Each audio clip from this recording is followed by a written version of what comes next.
இப்ப நம்ம எங்க வந்திருக்கோம்னா பொன்னியின் செல்வன் படத்துல பார்ட் 2ல வந்து அரிக்கமேடு பிளேஸ். இங்கதான் வந்து ஐஸ்வர்யா ராய் அப்புறம் இப்படியே கிட்ட வந்தா அப்படி பின்னாடி தான் போகணும், கொஞ்சம் அப்படி போய் பேசு. அவங்க எல்லாம் வந்து நின்னு நடிச்ச ஒரு இடம். அங்கதான் போறோம். வாங்க எப்படி இடம் இருக்குன்னு பாப்போம். ஆக்சுவலா இந்த இடத்துக்கு வந்து ஒரு விஷயம் இருக்கு. இந்த இடத்துல வந்து போர்ட்டா இருந்தது. இது போர்ட்னா போர்ட்னா என்னடா, துறைமுகம். எப்படின்னா துறைமுகம்னா ஆர்பரா தானே? சரிடா, ஏதோ ஒண்ணு அது இருந்துச்சு.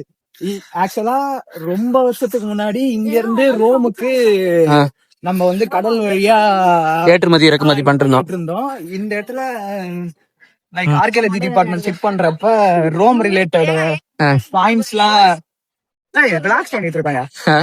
காயின்ஸ் எல்லாம் இருந்ததா வந்து இங்க ரோம் நாட்டு காயின்ஸா? பல வருஷம், ரொம்ப சம் மோர் தென் 100 years